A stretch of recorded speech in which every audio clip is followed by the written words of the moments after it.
نحمده ونصلي على رسوله الكريم সম্মানিত আশিক রাসূলেরা ও এলাকাবাসী, গ্রামবাসী, অতিথিবৃন্দ, আপনারা আমার সালাম গ্রহণ করুন। আসসালামু আলাইকুম ওয়া রাহমাতুল্লাহি ওয়া বারাকাতুহু। আপনারা কেমন আছেন? আমার কাছে আশ্চর্য মনে হয়, যখন আমার জন্মভূমিতে আসার পরও আমাকে মানুষ দেওয়ানবাগি বলে।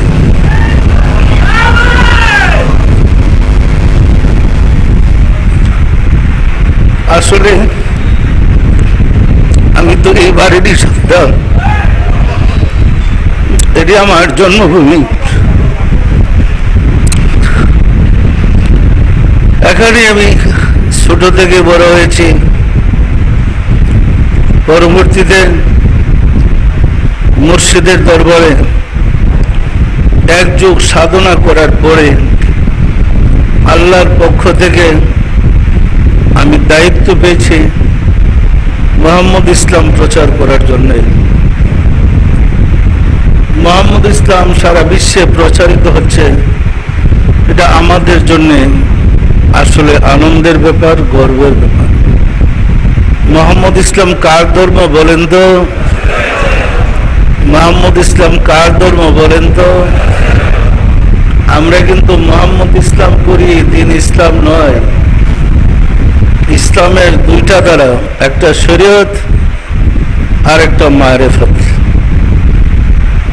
মারেফতপন্থীরা নিয়ে গেছে মারেফতকে, শরীয়তপন্থীরা নিয়ে গেছে শরীয়তকে।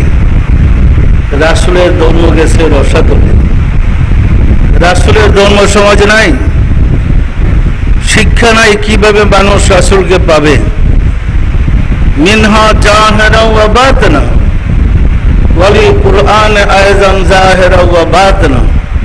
প্রত্যেকটা জিনিসের জাহের বাতেন আছে, কোরআনের জাহের বাতেন আছে, মানুষের জাহের বাতেন আছে। মানুষের জাহের হয়েছে দেহ, বাতেন হয়েছে রুহু। রুহু ছাড়া দেহের কি কোনো মূল্য আছে? কি বলেন, মূল্য আছে? একদল মারফতপন্থীরা নিয়ে গেছে রুহু, শরীয়তপন্থীরা নিয়ে গেছে লাশ। রুহু না থাকলে লাশ কান্দে নিয়ে ঘুরলে এই লাশ কি সমাজে শান্তি দিতে পারে? বিশ্বজুড়ে ইসলাম প্রসার লাভ করলো, ইসলাম কষ্টের কারণ হয়ে দাঁড়াইছে। বিশ্বে প্রমাণিত হচ্ছে ইসলাম সন্ত্রাসের ধর্ম।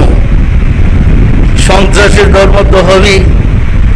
ইসলামের যে প্রাণ নাই, ইসলাম যে প্রাণ হারিয়ে ফেলেছে, কারবালায় ইমাম হোসেন শাহাদতের মাধ্যমে ইসলাম প্রাণহীন হয়ে পড়েছে। ফলে ইসলামের দুইটা ধারা দুই ভাগে বিভক্ত হয়ে পড়েছে। যেমন চারটা তরিকা, কাদরিয়া, চিশতিয়া, নকশবন্দিয়া, মুজাদ্দাদিয়া। এই তরিকতপন্থীরা রাসূলের মারিফত নিয়ে গেছে। হানাফি, শাফি, হাম্বলি, মালিকি শরীয়তপন্থীরা রাসূলের শরীয়ত নিয়ে গেছে। শরীয়ত আর মারিফত দুই ভাগ হয়ে গেলে, দেহ রুহু দুই ভাগ হয়ে গেলে, ইহা কি পূর্ণ মানুষ থাকে? কি পূর্ণ মানুষ থাকে? রুহুবিহীন দেহের কি কোনো মূল্য আছে? প্রাণহীন ইসলামের কি কোনো মূল্য আছে? আমরা ইসলামের প্রাণ হারিয়ে ফেলেছি। রাসূলের উম্মত দাবি করি, কিন্তু রাসূল হেরা গুহায় 15 বছর ধ্যান করেছিলেন, মুরাকাবা করে আল্লাহর সাথে যোগাযোগ করে ধর্ম এনেছিলেন, সেটা আমরা মানি না বা বিশ্বাস করি না। রাসূল যে হেরা গুহায় ধ্যান করেছিলেন, এটা কি সত্য? রাসূল কোন ইউনিভার্সিটিতে লেখাপড়া করেছে? হেরা গুহায় ধ্যান করে 15 বছর সাধনা করে আল্লাহর সাথে যোগাযোগ করেছিলেন, সত্য না মিথ্যা বলেন? আমরা কোনদিন মুরাকাবা করে কি দেখেছি? মুরাকাবা কি জিনিস? আমরা যদি রাসূলের উম্মত হই, প্রথমে আমাকে মুরাকাবায় যেতে হবে। মুরাকাবার মাধ্যমে আমার চরিত্রকে সংশোধন করতে হবে, স্বররিপুকে বশে আনতে হবে, সাধনা করে ইবাদত বন্দেগী সঠিকভাবে পালন করতে হবে। নামাজ পড়া যেমন ফরজ, শুদ্ধভাবে নামাজ পড়াও ফরজ। অশুদ্ধ নামাজ শাস্তির যোগ্য। তাই আল্লাহ বলেছেন ফাওয়াইলুল লিল মুসাল্লিন আল্লাযীনা হুম আন সালাতিহিম সাহুন। ওই সমস্ত মুসল্লিদের জন্য ওয়াইল দুজক যারা নামাজে খেল তামসা করে। আমরা কিন্তু নামাজে খেল তামসা করছি, আমাদের নামাজ কবুল হচ্ছে না। পরিষ্কার না পরিষ্কার না? আমাদের মুসলমানদের তো আল্লাহ কবুল করে না, বিশ্বাস হয়? বিশ্বাস হয়? কবুল করে? যদি কবুল করে, ইরাকের জন্য সারা বিশ্বের মুসলমানরা দোয়া করেছে। কোথায়? দোয়া যত বেশি করেছে বুম তত বেশি পড়েছে। সত্য না মিথ্যা বলেন? আফগানিস্তানের জন্য সারা পৃথিবীর মুসলমানরা দোয়া করেছে। দোয়া যত বেশি করেছে বুম তত বেশি পড়েছে। সত্য না মিথ্যা বলেন? তাহলে আমাদের দোয়ার মূল্য কি? আমাদের ডাক তো আল্লাহ শুনে না, রাসূল শুনে না, আমাদের মূল্য কি? সম্মানিত আশিক রাসূলেরা, আসলে আমাদের বিরাট একটা গলদ আছে। যে গলদের কারণে, যে ভুলের কারণে আমাদের ইবাদত শুদ্ধ হচ্ছে না। আপনারা বিশ্বাস করেন আল্লাহ এক? বিশ্বাস করেন আল্লাহ এক? বিশ্বাস করেন আল্লাহ নিরাকার? আল্লাহ নিরাকার বিশ্বাস করেন? আল্লাহ যদি এক হন, নিরাকার হওয়ার কথা ছিল না। এক গণিতের একটা সংখ্যা, এক যাকে গণা যায় তাকে এক বলে, নিরাকারকে গণনা করা যায় না। এক, দুই, তিন উহা গণিতের সংখ্যা। যাকে দেখা যায়, যাকে গণনা করা যায়, উহা এক হয়। আল্লাহ যদি নিরাকার হয় কিভাবে এক হবেন? আপনারা বিশ্বাস করেন হায়াত, মওত, রিজিক, দৌলত, ইজ্জত, সম্মান কার হাতে? আল্লাহর হাত আছে। কি বলেন? হাত আছে? কবে থেকে হাত নিরাকার হইল? যদি আল্লাহর হাত থাকে, হাত কবে থেকে নিরাকার হইল? আমরা বিশ্বাস করি বান্দা যা করে আল্লাহ দেখেন। দেখেন না? দেখেন না? আল্লাহর চক্ষু আছে। চক্ষু কবে থেকে নিরাকার হলো? আমরা বিশ্বাস করি আমরা যে যে কর্ম, যে কথা বলি প্রকাশ্যে অথবা গোপনে আল্লাহ শুনেন। শুনেন না? শুনেন না? তাহলে আল্লাহর কান আছে। কান কবে থেকে নিরাকার হলো? আমরা বিশ্বাস করি কোরআন আল্লাহর বাণী। কার বাণী? বাণী মানে কথা। আল্লাহর কি মুখ আছে? না, নাই। মুখ কবে থেকে নিরাকার হলো? আমরা বিশ্বাস করি বান্দা আল্লাহর দিকে এক পা গেলে আল্লাহ 10 পা গেলে, বান্দা হেঁটে গেলে আল্লাহ দৌড়ে যায়। বিশ্বাস করেন? আল্লাহর কি পা আছে? পা কবে থেকে নিরাকার হলো? আমরা বিশ্বাস করি আল্লাহ কুরসিতে বসে বিচার করেন। শেষ বিচারের দিন কুরসিতে বসে বিচার করবেন। সত্য না মিথ্যা বলেন? কুরসি আকার, নিরাকার আল্লাহ কুরসিতে বসবেন কিভাবে? আমরা বিশ্বাস করি আল্লাহর 99টা গুণবাচক নাম আছে। আছে না নাই? যার রূপ নাই তার গুণ প্রকাশ পাবে কিভাবে? তাহলে কি আল্লাহ নিরাকার? আল্লাহর কি কোনো অস্তিত্ব নাই? আছে না নাই? 1,24,000 নবী রাসূল বলেছেন আল্লাহর অস্তিত্ব আছে, আল্লাহ এক। আমরা কোথা থেকে নিরাকার পেলাম? পবিত্র কোরআনে অসংখ্য আয়াত, ফাআইনামা তাওয়াল্লু ফাসাম্মা ওয়াজহুল্লাহ, যেদিকে চক্ষু ঘোরাও সেদিকে আল্লাহর চেহারা রহিয়াছে। চেহারা কবে থেকে নিরাকার হলো? ইয়াদাহু মাবসুতাতাইনে, আল্লাহর 2 হাত প্রশস্ত। আল্লাহ বলে আমার 2 হাত প্রশস্ত। আমরা বলি নিরাকার। যোগাযোগ আছে কোনো? সুতরাং আমাদের আল্লাহ সম্বন্ধে ধারণা ক্লিয়ার করতে হবে। আল্লাহ সম্বন্ধে আমাদের ধারণা পরিষ্কার নাই। আল্লাহ সম্বন্ধে মুসলমানদের ধারণা পরিষ্কার না। কোরআনের সাথে ধারণার সাথে কোনো মিল নেই। সম্মানিত আশেখ রাসূলেরা, আমরা মুসলমানরা বিশ্বাস করি রাসূল গরিব ছিলেন, বিশ্বাস করি না? মেষ চড়াইতেন, বিশ্বাস করি না? 70 তালি জামা পরতেন, বিশ্বাস করি না? ইহুদির খেজুরের বাগানে বালতি দিয়ে পানি দিতেন, বিশ্বাস করি না? মুসলমানরা বিশ্বাস করি না? করি না? রাসূল না খেয়ে পেটে পাথর বাঁধছেন, বিশ্বাস করি না? আসলে কি সত্য রাসূল গরিব ছিলেন?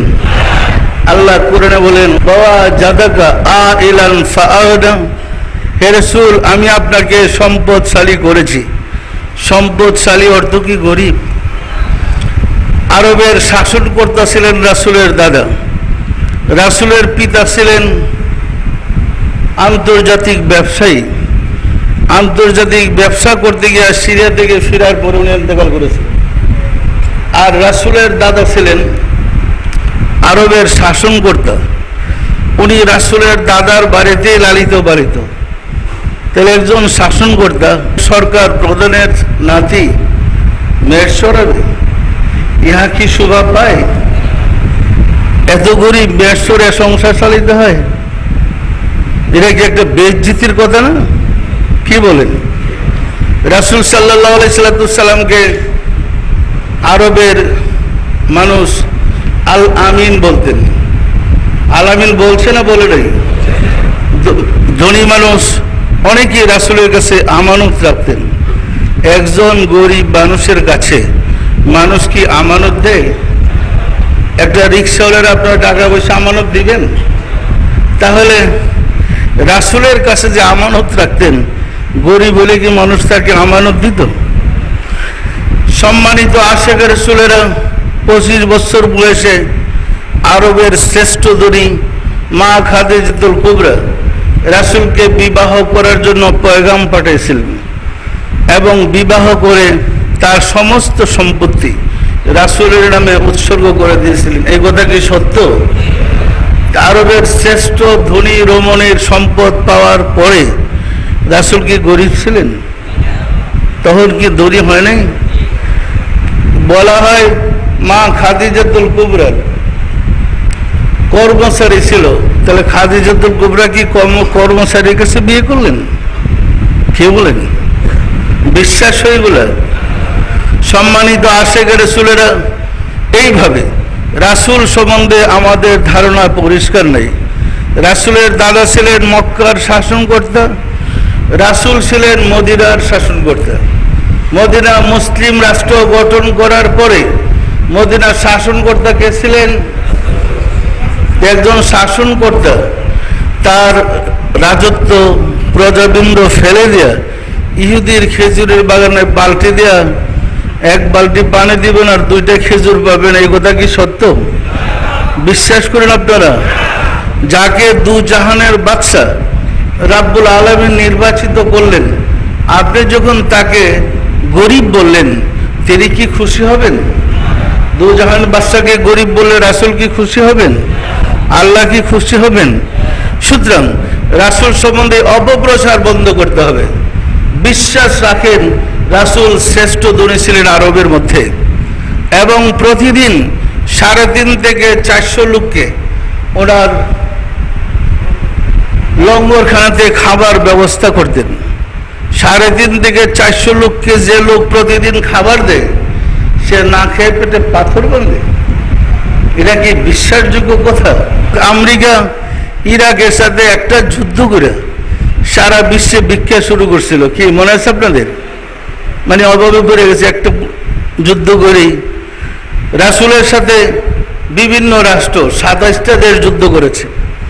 রাসূল 27টা যুদ্ধ করেছে। উনি তো কারো কাছ থেকে চান্দা নিয়ে যুদ্ধ করে নেই, অভাবে থাকলে তো মানুষের কাছ থেকে কালেকশন করে যুদ্ধ করতো। কি বলেন? যিনি এইসব বিশাল সৈন্যবাহিনী এবং 27টা যুদ্ধ করতে পারলেন, সেই লোকটা কি গরিব? কি বলেন? গরিব ছিলেন? সম্মানিত আশেখ রাসূলেরা, পবিত্র কোরআনে ঘোষিত হয়েছে আকিমুস সালাত ওয়া আতুজ যাকাত। হে রাসূল, সালাত কায়েম করেন, যাকাত আদায় করেন। সালাত কায়েম করেন, যাকাত আদায় করেন। রাসূলের উপর যাকাত ফরজ ছিল, গরিবের উপর কি জাকাত ফরজ? কি বলেন? বিদায়ের হজে রাসূল সাল্লাল্লাহু আলাইহি সাল্লাম 100 উট কুরবানি দিছে। কত উট? আমি আপনি কয়টা উট কুরবানি দিতে পারি? রাসূল তো 100 উট কুরবানি দিয়েছেন। একজন গরিব মানুষ ভিক্ষা করে উট জমাইছিল? কি বলেন? সুতরাং আমরা যে ধ্যান ধারণা পেয়েছি এটা বিজাতির ধ্যান ধারণা। রাসূল সম্বন্ধে আমাদেরকে ভ্রান্ত শিক্ষা দেওয়া হয়েছে। আমরা আজ থেকে পরিষ্কার হতে চাই, রাসূল ধনী ছিলেন। কি বলেন? রাসূল গরিব ছিলেন না ধনী ছিলেন? রাসূল গরিব ছিলেন না ধনী ছিলেন? তিনি দিন এবং দুনিয়ার বাদশা ছিলেন। পরিষ্কার না পরিষ্কার না? আপনি যখন রাসূলকে ধনী ভাববেন, শ্রদ্ধা করবেন, তখন আপনার প্রতি আল্লাহর রহমত আসবে। আল্লাহ রাসূল বলেন, আল্লাহর সৃষ্টি জগতের সমস্ত সম্পদের ধনভাণ্ডারের চাবি আল্লাহ আমার হাতে দিয়েছেন। যার হাতে আল্লাহর সৃষ্টি জগতের ধনভাণ্ডারের চাবি, সেই লোকটা গরিব, এটা কি ঠিক হলো? তাহলে বিজাতির চক্রান্তে পড়ে 200 বছর বিজাতির গোলামি করে আমরা মূল ইসলাম থেকে দূরে সরে পড়েছি। বিশ্বাস হয় আপনাদের? আমরা যদি আবার রাসূলকে ভালোবাসি, রাসূলকে শ্রদ্ধা করি, রাসূলকে ভক্তি করি, রাসূলকে মহব্বত করি, আশিকে রাসূল হয়, তখন আমাদের প্রতিটা কথা, প্রতিটা কাজে রাসূলের বরকতে আল্লাহর সাহায্য পাবো। বিশ্বাস হয়? হয় না? হয় না? আশিকে রাসূলদের মধ্যে যারা বিপদে পড়ে, বিভিন্ন সমস্যায় পড়ে আল্লাহর সাহায্য পেয়েছেন, হাত উঠান তো। সাহায্য কি এখনই পাওয়া যায় না পরকালে? তাহলে ধর্মটা বাস্তব ছিল, ইসলাম ধর্ম বাস্তব ছিল। আমাদের ভুলের কারণে সাহায্য পাচ্ছি না, ভুল সংশোধন করলে আল্লাহ সাহায্য পাবো। বিশ্বাস হয় না? হয় না? তাহলে আমরা বাস্তব সাহায্য পাচ্ছি তো?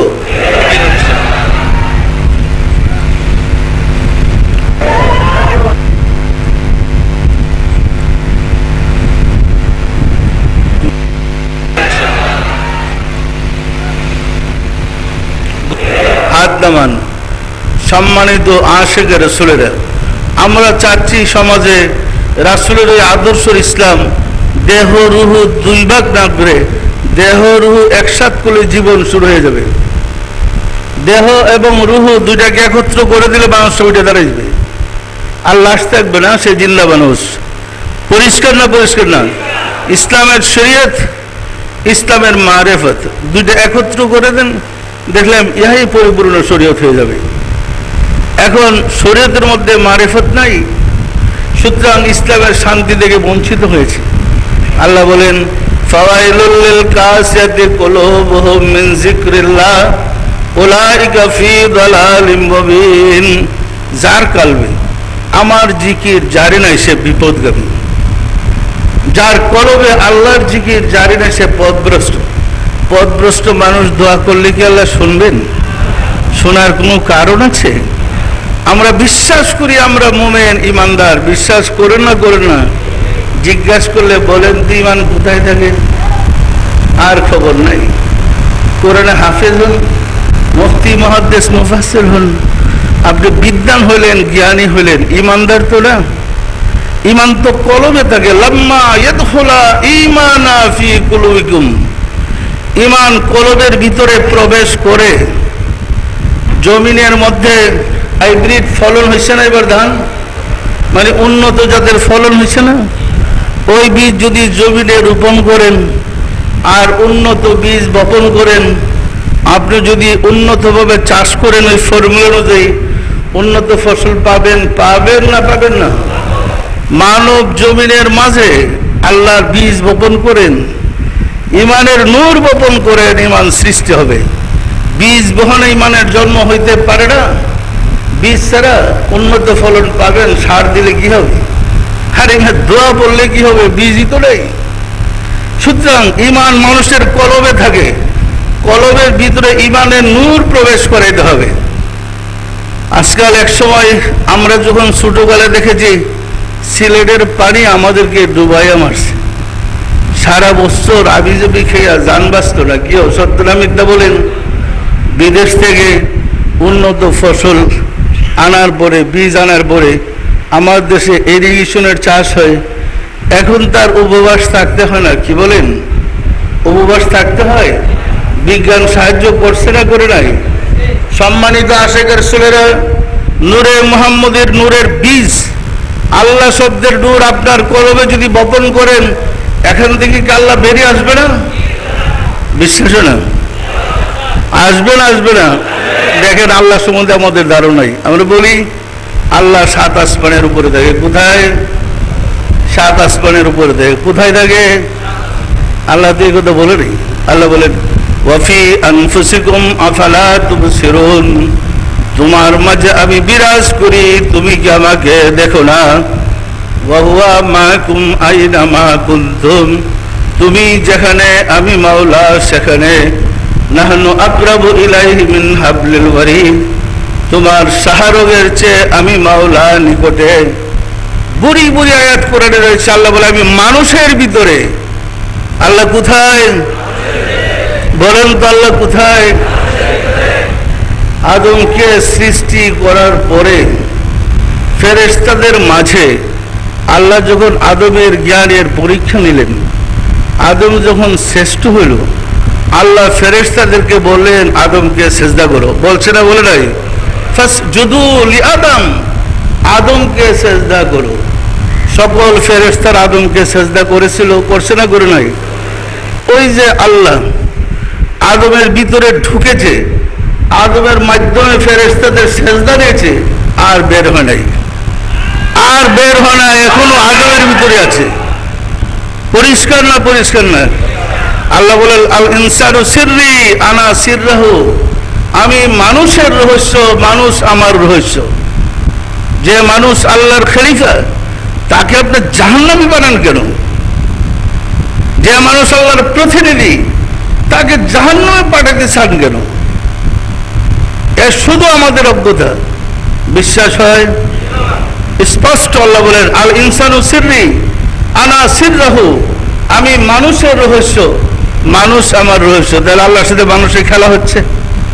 আমরা আল্লাহকে হারিয়ে ফেলেছি। আমরা বলেছি আল্লাহ কোথায়, বলতে বলতে বলেছি তোমার ভিতরে রুহটাই আল্লাহ। আপনাদের ভিতরে রুহ আছে নাকি সব রুহ ছাড়া? আল্লাহ বলেন নাফাকতু ফিহি মিন রুহি, আমার রুহ থেকে রুহ তোমার ভিতরে ফুঁকে দিলাম। চোখ বন্ধ করে রুহকে খুঁজেন, সে কোথায়? রুহ আপনার চালিকা শক্তি, তিনি আপনাকে চালাচ্ছেন। রুহ না থাকলে আপনি লাশ, পচা দুর্গন্ধযুক্ত হয়ে পড়বেন। সেই রুহকে ধরেন, আল্লাহ ধরা পড়ে যাবে। পরিষ্কার না? পরিষ্কার না? আদম থেকে শুরু করে পৃথিবীতে যত নবী রাসূল মহামানব এসেছিলেন, যারাই আল্লাহকে পেয়েছে তারা নিজের ভিতরে খুঁজে আল্লাহকে পেয়েছে। যারা আল্লাহকে দেখেছে, নিজের ভিতরে ডুব দিয়ে আল্লাহকে দেখেছে। আল্লাহ আপনাদের ভিতরে আছে, তাকে সাধনা করে খুঁজে বের করতে হবে। করা সম্ভব? সম্ভব না? সম্ভব না? সম্মানিত আশেকের রাসূলেরা, আল্লাহ শব্দের নূর আপনার কলবে বীজ বপন করেন। করার পর দেখবেন যে টকটক করতেছে, জিকির হইতেছে। মোরাকাবা করেন, আস্তে আস্তে আরো ভিতরে যাবে। কলবের 7টা স্তর আছে, সুদূর থেকে নাফসি পর্যন্ত। আল্লাহ বলে ওয়াফি আনফুসিকুম আফালা তুবসিরুন, আমি তোমাদের নাফসির মুখে বিরাজ করি, তোমরা কি দেখো না? সুতরাং আপনি যত বেশি মোরাকাবা করবেন, পর্দাগুলা অতিক্রম করতে করতে করতে করতে মূল জায়গায় গেলে দেখবেন আল্লাহ বসা। তবে গেটের মধ্যে কিন্তু দারোয়ান আছে। গেটের মধ্যে দারোয়ান তাকে মালিকের কাছে যাইতে দেয় না। সে দারোয়ানকে বলেন তো শয়তান। শয়তানও আপনার ভিতরে, আল্লাহ আপনার ভিতরে। শয়তানও মানুষের ভিতরে, আল্লাহ মানুষের ভিতরে। বিশ্বাস হয়? বিশ্বাস হয়? শয়তান করেন আমরা করি, মানুষ শয়তানি করে না, শয়তান শয়তানি করে। বলেন তো? হাদিস শরীফ আসছে, হাসরের দিন আল্লাহ বান্দাকে ডেকে বলবে, বান্দা তুমি কেন পাপের কাজ করেছো? এত মহব্বত করে সৃষ্টি করলাম। আল্লাহ বলবেন আমি করিনি। কে করছে? শয়তান করেছে। আল্লাহ শয়তানকে হাজির করবে, তুমি কেন আমার বান্দাদেরকে পাপ করাইছো বলো? শয়তান বলবে দয়াময় খোদা, তোমার বন্দাদেরকে জিজ্ঞাসা করো আমাকে কেউ দেখছে কিনা। কে জবাব দিতে পারবেন? শয়তানকে দেখছেন? শয়তান বলবে দয়াময় খোদায় মিথ্যাবাদী, আমাকে দেখে নাই চিনে নাই বলে আমি নাকি তাকে পাপ করেছি, সাক্ষী দিয়ে দিবে জাহান্নামে। পরিষ্কার না? পরিষ্কার না? আমরা কাম রিপুর কারণে ব্যভিচার করি, ক্রোধ রিপুর কারণে মারামারি করি, লোভের কারণে চুরি করি, ডাকাতি করি, করি না? করি না? এই রিপুটা আমার না শয়তানের? দেখেন সমাজ আমরা বলে থাকি, দেখেন যত ভালো কথাই বলুক এটা একটা আস্থা শয়তান। আমরা বলি না? বলি না? কাকে বলি? মানুষকে বলি না? যার চরিত্র শয়তানের মতো তাকে শয়তান বলি, যার চরিত্র কুকুরের মতো তাকে কুকুর বলি। সুতরাং আমাদের চরিত্রে মানুষ হইতে হবে, আমাদের ভিতর থেকে শয়তানকে মুসলমান করতে হবে। তারে দিতে পারবো না, তাকে মুসলমান করা সম্ভব। সাধনা করে মুসলমান করতে পারলে দেখবেন আপনার পুরো রাজত্ব আল্লাহর হয়ে গেল। পরিষ্কার না? পরিষ্কার না? আমরা চাই প্রতিটা মানুষ আল্লাহওয়ালা হোক। হতে চান না? চান না? চান না? এই পথে সাধনা করলে রাসূলকে দেখা যায়, আল্লাহকে দেখা যায়। যায় না? যায় না? মোহাম্মদ ইসলামের সাধনা করে কে কে রাসূলকে দেখছেন? হাত উঠান তো। তার মানে রাসূল আশেকদের কাছে থাকে। কি বলেন? রাসূল কি আশেকদের কাছে থাকে?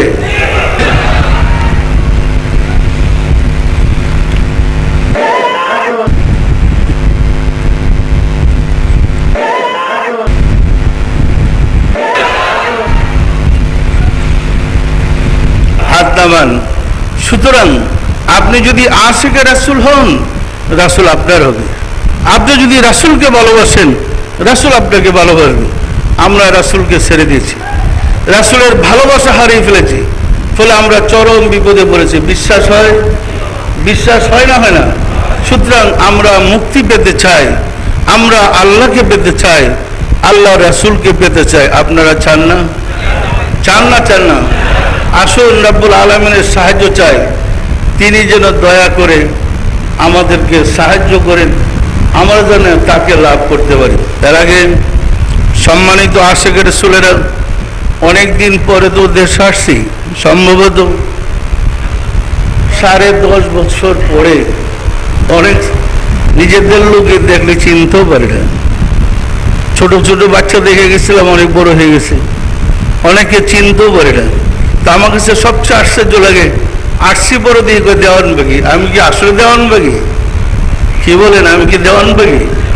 এই যে আমার জন্মস্থান, এখানে আমার আব্বা আম্মা শুয়ে আছেন, মক্তবে এই মসজিদে পড়াশোনা করেছি, এই গ্রামেই লেখাপড়া করেছি। শুধু অতিরিক্ত মাদ্রাসা থেকে পড়াশোনা করে স্বাধীনতার যুদ্ধে মুক্তিযুদ্ধে ছিলাম, এরপরে আরবিদের রিলিজিয়াস টিচার ছিলাম, এরপরে মসজিদের দরবারে গিয়ে একযোগ গোলামি করেছি। গোলামি করে আমি আল্লাহকে পেয়েছি। আমি আল্লাহকে এমন চিনি যেমন সন্তান তার পিতাকে চেনে। আমি রাসূলকে এমন চিনি যেমন সন্তান তার পিতাকে চেনে। পরিষ্কার না? পরিষ্কার না? আপনাদেরকে আশিকে রাসূল হওয়ার জন্য আহ্বান করি। আপনারা আমার দেশবাসী চেষ্টা করেন যেন রাসূলকে পান। মৃত্যুর পরে 3টা প্রশ্ন, জন্ম থেকে মৃত্যু পর্যন্ত হায়াতে জিন্দেগিতে ইমানি পরীক্ষায় 3টা প্রশ্ন হবে। মান রাব্বুকা, ওয়া দীনুকা, ওয়া মান নাবিয়ুকা, আও মান হাযা রাসূল। তোমার প্রভুকে, তোমার দিন কি বা তোমার ধর্ম কি, তোমার নবীকে। 1,24,000 নবীর সারিতে আপনার রাসূল তাকে যদি জিজ্ঞাসা করে কে তোমার রাসূল, দেখাও তো, আমরা দেখাইতে পারবো? পারার কথা না। কিন্তু একটা ছেলেকে যদি জিজ্ঞাসা করে কে তোমার পিতা, 1,24,000 লোকের সারিতে দাঁড়ানো থাকলে সে ঠিকই তার পিতাকে খুঁজে বের করে ফেলাবে। পারবে না? পারবে না? ইমানি পরীক্ষায় যদি রাসূলকে খুঁজে বের করতে না পারি বা পারেন, ইমান নিয়ে তো কবরে যেতে পারবেন না, সব সওয়াব যাবে বকুল্লাই। সুতরাং আগে ইমানি পরীক্ষায় পাশ করবেন কেমনে সেই চিন্তা করেন।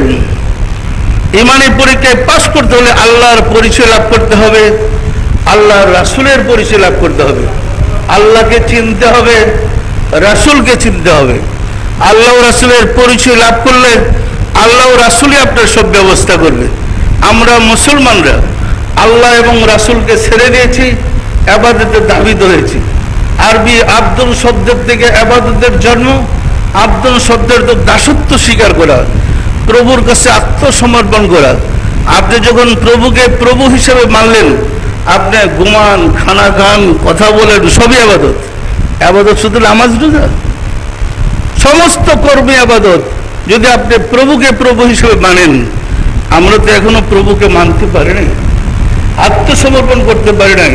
সুতরাং ইমানদার হওয়ার জন্য যিনি ইমানদার তার কাছে যেতে হবে।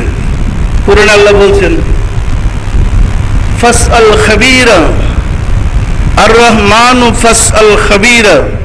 তুমি যদি রহমান সম্বন্ধে জানতে চাও, তুমি যদি আল্লাহ সম্বন্ধে জানতে চাও, যে আল্লাহ সম্বন্ধে জানে তাকে জিজ্ঞাসা করো, যে জানে না তাকে জিজ্ঞাসা করলে কোনো লাভ আছে? সুতরাং আমরা কি আল্লাহকে পেতে চাই না? ইমানে পরীক্ষায় পাশ করতে চাই না? সুতরাং আমাদের সাধনা করতে হবে আল্লাহকে পাওয়ার জন্যে, আল্লাহর রাসূলকে পাওয়ার জন্যে। পরিষ্কার না? পরিষ্কার না? আসুন রাব্বুল আলামিনের সাহায্য চাই, তিনি যেন দয়া করে আমাদের জন্য রাস্তাটা সহজ করে দেন। দেশ বিদেশ থেকে অসংখ্য আশিক রাসূলেরা, মেহমানেরা, এলাকাবাসীরা আসছেন আমাদের এখানে, অনেক কষ্ট করেছেন। আসার পরে দেখলাম বৃষ্টি নেমে গেছে। কি কষ্ট হচ্ছে আপনাদের? বৃষ্টিতে কষ্ট হয়েছে? দেখেন আপনাদেরকে বসবার দিবার জায়গাও আমার নেই। আমি তো দেওয়ানবাগি, বাহাদুরপুরে তো আমার ঠিকানা নেই। বুঝতে পারছেন না? আমি নিজেই তো 10 বছর পরে আসলাম এখানে, আপনাদেরকে বসার দিবার জায়গা নেই। তবে আমার মালিকের কাছে বলবো, আপনাদের যা প্রয়োজন তিনি যেন তা দিয়ে দেন।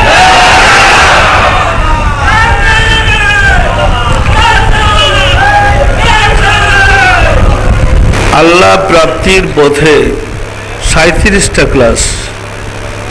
আমাদের মাদ্রাসা লেভেলে যেমন ক্লাস আছে, উচ্চশিক্ষার জন্য যেমন স্কুল, কলেজ, ইউনিভার্সিটিতে ক্লাস আছে, আল্লাহ প্রাপ্তির পথে 37টা ক্লাস।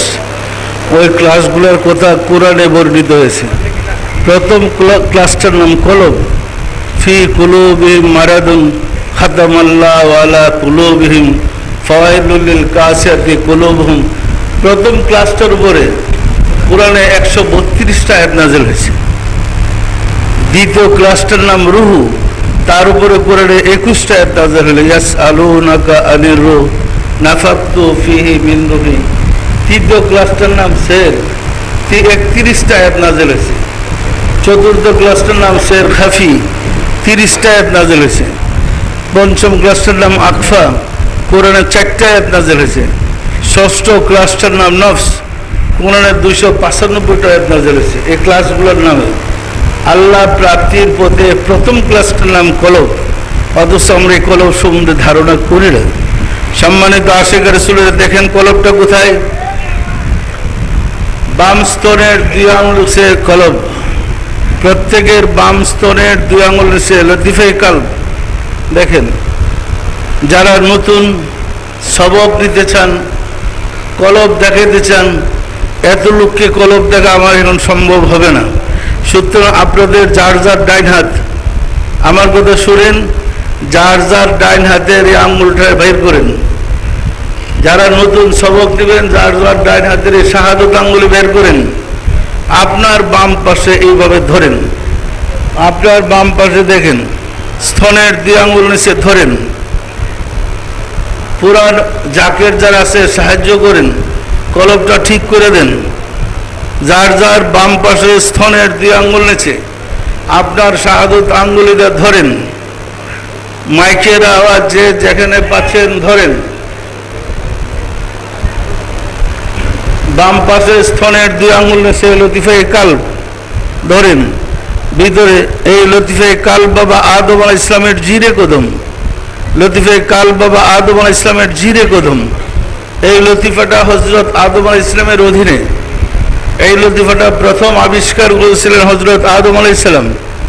এই লতিফার নাম লতিফায়ে কালব। ভিতরে খেয়াল করেন আল্লাহ আল্লাহ জিকিরের স্পন্দন, ভিতরে খেয়াল করেন স্পন্দন আল্লাহ আল্লাহ জিকিরের। ধরেন দেখেন স্পন্দন হয় ভিতরে আল্লাহ আল্লাহ, খেয়াল করেন দেখেন আমার নির্দেশে আল্লাহ আল্লাহ জিকির হচ্ছে। গভীরভাবে খেয়াল করেন, এখন থেকে পাকে না পাকে সর্বাবস্থায় কলবে আল্লাহ আল্লাহ জিকিরটা খেয়াল রাখবেন। আল্লাহকে যে যত বেশি খেয়াল করবেন সে তত বেশি পবিত্র হবেন। মুখে নয়, জিহ্বানের নয়, শ্বাসের সাথে নয়, ভিতরে আল্লাহ আল্লাহ জিকিরটা খেয়াল করবেন। পারবেন আপনারা? ওয়াজিফা শিক্ষার বই আছে, নিয়ম আছে, যোগাযোগ করে নিয়ে যাবেন, আমল করেন। আমার এখানে কারো কলব বন্ধ থাকবে না, কারো লতিফা বন্ধ থাকবে না, এই কাম আমি করি না। আমি লতিফা চালু করার 6 স্টেপে শিক্ষা দিচ্ছি। পরিষ্কার না? পরিষ্কার না? মহব্বতের সাথে এই আমলগুলো করি। অন্য সময় যদি আমি আগে আসতাম 10 বছর আগে, আমার পাড়াপড়শি, আমার মুরব্বী আছে, চাচারা আছে, ভাই ব্রাদার আছে, বাতিজারা আছে, সবাই আছে, আমি যাইতাম আপনাদের বাড়িতে একটু দেখা সাক্ষাৎ করবার। এমন একটা অবস্থায় পড়ছি বাইরে এবার সুযোগ নাই, কারোর সাথে দেখা করতে পারছি না। আপনারা মনে কষ্ট নেবেন না, আপনারা আমার প্রতি অসন্তুষ্ট হন না, আমাকে দোয়া করেন। আমি আপনাদের সবার জন্য দোয়া করি, আল্লাহ যেন আপনাদেরকে হেফাজত করেন। আউযু বিল্লাহি মিনাশ শাইতানির রাজীম। বিসমিল্লাহির রহমানির রহিম। আস্তাগফিরুল্লাহ রাব্বি মিন কুল্লি জামবি ওয়া আতুবু ইলাইহি। আয় আল্লাহ, জীবন ভর নফসের খাহেশে, শয়তানের ফেরেবে যত প্রকার গুনাহ করিয়াছি, সমস্ত গুনাহ হইতে তোমার নিকট তওবা করিতেছি। আয় আল্লাহ, দয়া করিয়া আমার তওবা কবুল করো, আমার গুনাহ মাফ করো। লা ইলাহা ইল্লাল্লাহ মুহাম্মাদুর রাসূলুল্লাহ। সবাই দিলের হাতুড়ে বলেন আল্লাহুম্মা আমিন। ওগো দল মাওলা, দল খুদা, অদম কাঙ্গাল ভিক্ষুকেরা, বাবে মুর্শিদে, 1 মাস শ্যাম সাধনার পরে ঈদ অনুষ্ঠান সমাপ্ত করে জমায়েত হয়েছে, আলাপ আলোচনা করেছে, মিলাদ শরীফ পাঠ করেছে। এর মধ্যে যত ভুল বেয়াদবি করেছে তোমার শাহী দরবারে জোরহাত করে মাফ চাই, দয়া করে মাফ করে দাও, মাফ করে দাও রে মাওলা। আমাদের ভুল বেয়াদবিকে মাফ করে দাও, আমাদের ইবাদত গুলো কবুল করে নাও, এর ফজিলত পৌঁছায় দাও তাজদার মদিনা সরকার দু আলম হযরত মুহাম্মদ মুস্তাফা আহমদ মুস্তাফা সাল্লাল্লাহু আলাইহি ওয়াসাল্লামের হুজুরে সব নজর পৌঁছাও। রাসূল পাক সাল্লাল্লাহু আলাইহি ওয়াসাল্লামের সম্মানিত পিতা মাতা, দাদা দাদি, নানা নানি, আল আওলাদ, আল আসহাব, আজওয়াজ মুতাহিরিন, আহলে বাইতিন, খুলাফায়ে রাশিদিনদের আরওয়াহ পাকের হুজুরে সব নজর পৌঁছাও। খাতুনে জান্নাত মা ফাতিমা রাদিয়াল্লাহু তাআলা আনহা, সাইয়েদনা হযরত ইমাম হাসান, সাইয়েদনা হযরত ইমাম হুসাইন রাদিয়াল্লাহু তাআলা আনহুমা, যাহারা দিন ইসলামের জন্য কারবালার প্রান্তরে শাহাদাত বরণ করে গেল রে মাওলা, দয়া করে তাদের আরওয়াহ পাকের হুজুরে সব নজর বসাও। বাবা আদম আলাইহিস সালাম হইতে রাসূল সাল্লাল্লাহু আলাইহি ওয়াসাল্লাম পর্যন্ত যত আম্বিয়া কিরাম দারুল বাকায় তাশরীফ নিয়েছেন, তাদের আরওয়াহ পাকের হুজুরে সব নজর বসাও, সব নজর বসার মাওলা। আমার মুর্শিদ পিরানে পীর দস্তগীর সুলতানুল মাশায়েখ সুলতান মুজাদ্দাদ আব্দুল করিম শাহ চন্দ্রপুরী রহমাতুল্লাহ আলাইহি তার সহধর্মণি হযরত বড় মা রহমাতুল্লাহ আলাইহি সবজর বসর মাওলা। হযরত খাজা বাহাউদ্দিন নকশবন্দ রহমাতুল্লাহ, মুজাদ্দিদ আল ফিসানি রহমাতুল্লাহ, খাজা মাইনুদ্দিন চিশতি রহমাতুল্লাহ, বড় পীর আব্দুল কাদের জিলানী রহমাতুল্লাহ, তাদের তরিকার সিলসিলায় যত পীর ওলি গাউস কুতুব তাম পৃথিবীর মোমেন মোমেনাত যে যেখানে ইন্তেকাল করে আসরে মাওলা, দয়া করে তাদের আরওয়াহ পাকের হুজুরে সব নজর বসাও। আমরা ভিক্ষুকেরা যারা তোমার শাহী দরবারে হাত উঠাইলাম, আমাদের আপন আপন গর্ব ধরণী মা জননী জামা আমাদেরকে গর্বে ধারণ করেছিলেন, জন্মদাতা পিতা মহাব্বতের স্ত্রী শ্রদ্ধেয় শ্বশুর শাশুড়ি দাদা দাদি নানা নানি খালু খালা ছেলে মেয়ে খেসাকরাবা যে যেখানে ইন্তেকাল করে আসরে মাওলা, দয়া করে তাদের আরওয়াহ পাকের হুজুরে সব নজর বসাও। আর যারা জগতের বুকে বেঁচে আছে তাদের প্রতি রহমত নাযিল করো মাওলা গো। আমাদের মা বাবা দাদা দাদি আত্মীয় স্বজন যারা এই কবরস্থানে শায়িত আছে, দয়া করে তাদেরকে চির শান্তির ব্যবস্থা করে দাও মাওলা গো। আমরা যখন বাহির থেকে বাড়িতে আসতাম, আব্বা মা কত খুশি হইতেন, দাদা কত খুশি হইতেন, দাদি কত আনন্দ পাইতেন, দয়া করে তাদেরকে চির আনন্দের ব্যবস্থা করে দাও, চির শান্তির ব্যবস্থা করে দাও। আমাদের দেশে তোমার রহমত নাযিল করো, ঘরে ঘরে আশিকে রাসূল বানিয়ে দাও, ঘরে ঘরে রাসূলের প্রেমিক তৈয়ার করে দাও, রাসূলের মুহাম্মদ ইসলাম পালন করার সুযোগ করে দাও মাওলা গো। আশিকে রাসূলেরা কষ্ট করে, মেহমানেরা কষ্ট করে, এলাকাবাসীরা বৃষ্টিতে ভেজে আজকের জমায়েত হয়েছে, দয়া করে সবাইকে কবুল করে নিলে তোমার তো কোনো লোকসান হবে না, সবাইকে দয়া করে মুমিন বানিয়ে দিলে তোমার তো কোনো ক্ষতি হবে না। আমাদের সবাইকে দয়া করে মুমিন বানিয়ে দাও, আমাদের সবাইকে আশিকে রাসূল বানিয়ে দাও, আমাদের সবাইকে নূরে ঈমান ভিক্ষা দাও মাওলা গো। সরকারি কর্মকর্তারা যারা ডিউটিতে এসেছে, ত্যাগ এবং কষ্ট স্বীকার করতেছে, তাদেরকে দয়া করে তুমি কবুল করে নাও, আমাদের মুনাজাত কবুল করে নাও আমিন। লা ইলাহা ইল্লাল্লাহু মুহাম্মাদুর রাসূলুল্লাহ।